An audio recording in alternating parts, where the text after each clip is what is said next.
Coucou tout le monde et bienvenue dans cette nouvelle vidéo récap pour Chronoctis Express. On est reparti avec le deuxième volume que cette fois-ci j'ai dévoré en une seule fois pardon, parce que c'était trop intéressant. Parce que j'avais pas fini mon café et que j'étais en mode je peux peut-être lire un chapitre de plus et puis un autre. Et puis après je suis arrivée à la page des bonus et j'ai fait ah. Franchement, ce deuxième volume était encore meilleur que le premier. J'étais trop refaite. Il y a eu plein de nouveaux éléments trop intéressants dont j'ai hâte de parler. Mais tout d'abord, commençons par l'affiche. Alors, c'est toujours un manga.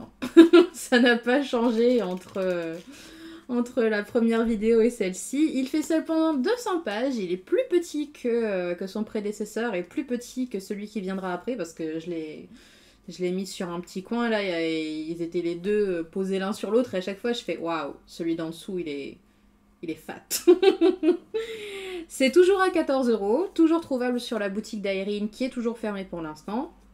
Mais je mettrai quand même le lien dans la description parce que dans cette boutique il y a à la fois l'endroit où on peut acheter des bouquins et il y a aussi un lien pour la lecture en ligne, donc tout bénef pour tout le monde.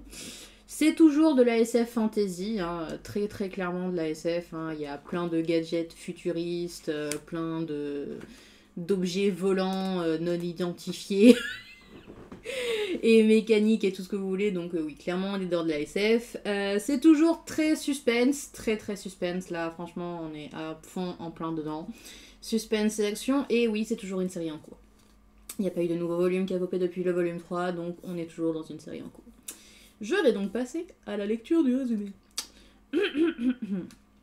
Devenir ce que l'on craint le plus au monde, Alex va devoir s'habituer à son nouveau rôle de messager funeste, et retrouver Dentelle pour enfin comprendre la raison de son enlèvement. Travailler comme Nexros et gérer ses émotions face à des mortels perdus risque de s'avérer compliqué, surtout quand la priorité est de ne pas se faire remarquer. Spoiler alerte, il va se faire remarquer. Non mais sans déconner, la première chose que Dentelle lui dit c'est surtout tu te fais pas remarquer à aucun moment, et le mec... bah, il se fait remarquer fatalement.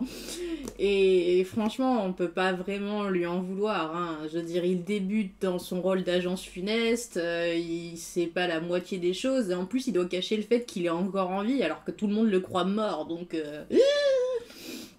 Ça franchement, j'avoue que j'y avais pas du tout pensé quand j'ai commencé à lire le volume 1. Mais c'est vrai que du coup, quand il se retrouve coincé dans l'au-delà avec les autres agents funestes, du coup, ouais, tout le monde est mort en fait, sauf lui.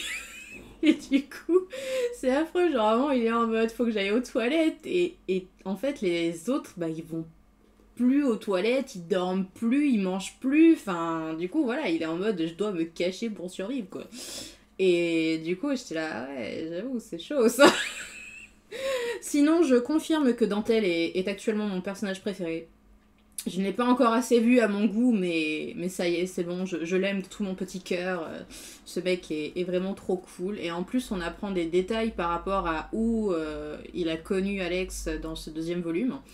Et du coup, c'était pas ce que j'imaginais, mais c'est extrêmement intéressant. Et du coup, je pense savoir la raison pour laquelle il est lié à Alex. Enfin, je pense savoir quelle est la personne qui fait le pont entre eux. Vu son nom, il y a un bon indice dans le premier volume.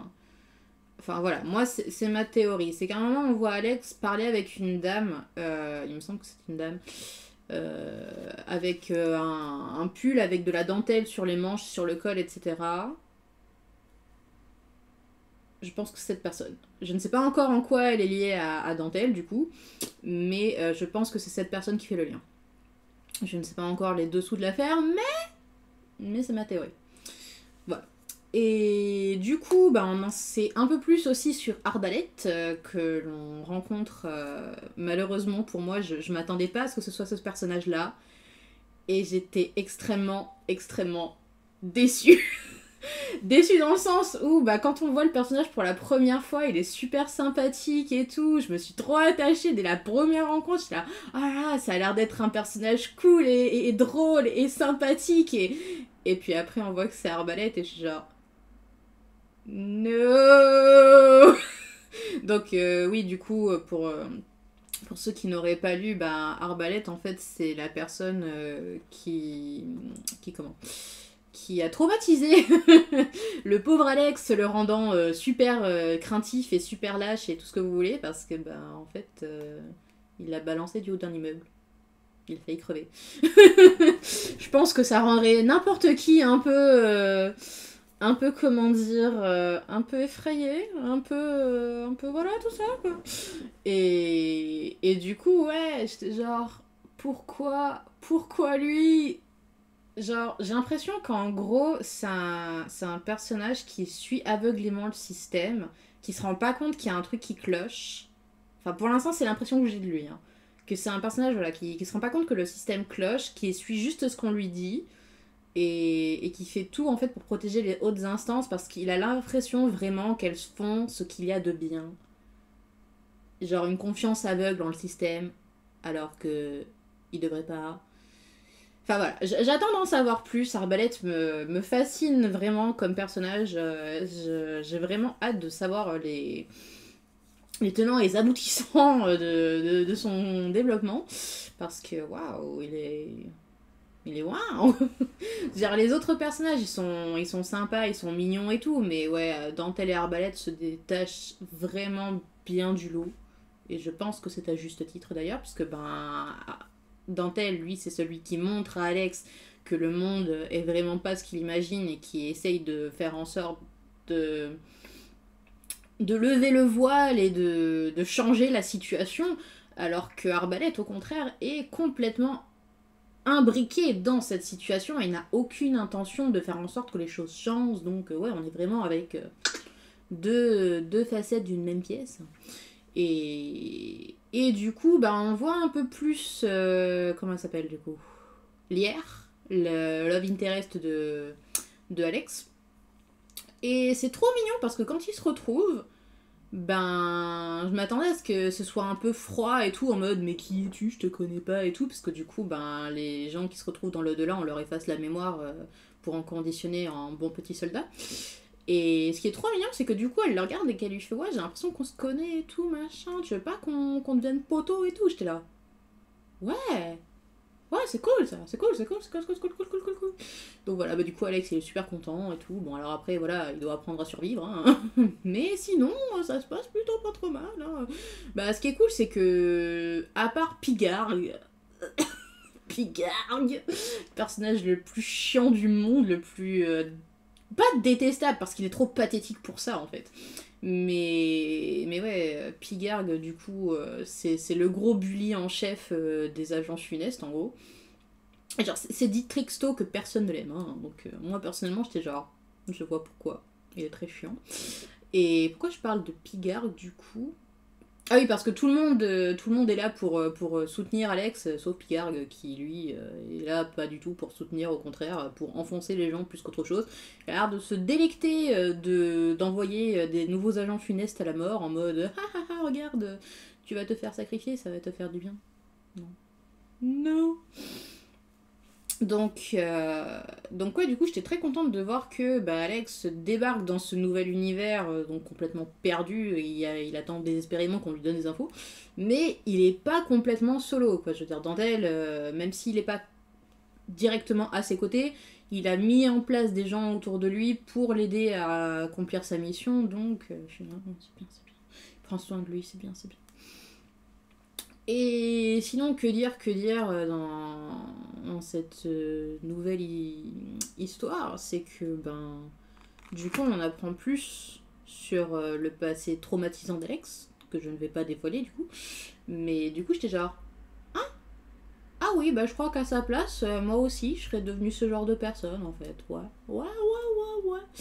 Ah oui, si, il y a un truc vachement intéressant, c'est les premières missions d'Alex en tant qu'agent funeste, dans le sens où chaque agent funeste est assigné à un poste. Moi, je pensais qu'ils livraient tous des billets, mais en fait, non, ils livrent pas tous des billets de train. Il y en a, ils font agent de nettoyage ou courrier ou j'en sais rien. Et du coup, bah, Alex, lui, on l'assigne donc à la livraison de billets, donc il doit aller voir les gens qui viennent de mourir pour leur donner leurs billets et leur dire, bon, bah, vous êtes morts, vous avez rendez-vous à telle heure pour prendre le train, salut, quoi. Et c'est vrai que je me rendais pas compte, quand on est du côté des humains, on se dit, ah, c'est affreux, on leur donne un billet, ils vont mourir et tout, oh, quelle horreur. Et en fait, on se rend pas compte que quand c'est du côté des agents funestes, ben, eux, ils doivent vivre ça en mode, j'apporte la mort à quelqu'un, en gros. Et c'est vrai que c'est déchirant en fait. Et il est là, le pauvre, il y peut rien. Lui, il est juste en mode, bah je dois vous donner votre billet, je peux rien faire de plus quoi. Et du coup, ouais, j'étais en mode, c'est affreux. Les gens, ils sont trop tristes, ils sont désespérés, il y peut rien et il doit continuer sa mission. Genre, il avait, je crois, 4 billets à donner. Il était genre, oh no. Par contre, il y avait une scène, elle était tellement touchante, franchement. Je crois que j'ai peut-être dû verser une petite larme quand je l'ai lu parce que je m'y attendais tellement pas. Et je dis genre, ça fait du bien, un peu de douceur dans ce manga. Oh my gosh. Et du coup, ouais, c'était potentiellement très, très apprécié. Donc, voilà ce que j'ai pensé du coup de Chrono Kiss Express volume 2. Très intéressant, on découvre de plus en plus de choses par rapport au monde de l'au-delà, par rapport au monde futuriste aussi, puisque bah, du coup ils y retournent pour aller voir les humains. Et j'ai vraiment hâte qu'on en apprenne plus sur les déesses et les autorités qui régissent ce monde, parce que je me dis pourquoi il y en a un qui est prêt à se donner à 100% dans un job qu'il aime pas, juste pour suivre les ordres des gens au-dessus de lui, alors qu'il y en a un autre à côté qui est en mode c'est des hypocrites et ils font pas du tout les choses pour le bien commun en fait. Donc ouais, du coup j'ai vraiment hâte de lire le 3e volume, et je sens que je vais être très triste quand je vais arriver à la fin parce que bah, du coup il vient à peine de sortir, donc je sais pas quand est-ce qu'est prévu le prochain. Ça va être affreusement long. Mais sinon, je ne peux que recommander de lire Chronoctis Express une fois de plus, parce que ben, c'est hyper intéressant, c'est hyper intriguant. Plus on en apprend, plus on a envie d'en savoir. Enfin... Et puis bah, le personnage d'Alex, il devient de plus en plus attachant aussi, et ça fait très du bien de voir entouré avec tous ses alliés et tout, pour lutter contre le système. Donc franchement, ouais, j'ai hâte d'en savoir plus, surtout sur Dentelle et sur Arbalète aussi. J'ai grave hâte de voir ces personnages plus mis en avant dans la suite des événements. Donc je croise les doigts pour qu'on en sache plus dans le prochain volume. Et sur ce, bah du coup, je vais arrêter cette vidéo maintenant parce que je me rends compte que j'ai pas grand chose de plus à dire. Donc je fais un petit récap, c'est donc un manga de 200 pages avec quelques petits bonus à la fin. 14€ trouvable sur la boutique d'Aerin qui est pour l'instant fermée, mais vous avez la lecture en ligne qui est disponible sur le même site, donc n'hésitez pas à vous faire un petit avis en regardant directement les pages sur le site. C'est donc de la SF fantasy avec du suspense, de l'action et des crêpes. Des crêpes aux fraises. Et c'est une série en cours. Voilà. C'est tout ce que j'aurais à dire. Je vous souhaite à tous et à toutes une excellente journée. Et j'espère qu'elle sera emplie de lectures et de paillettes comme pour moi. Je vous fais à tous et à toutes de gros bisous. Et à la prochaine!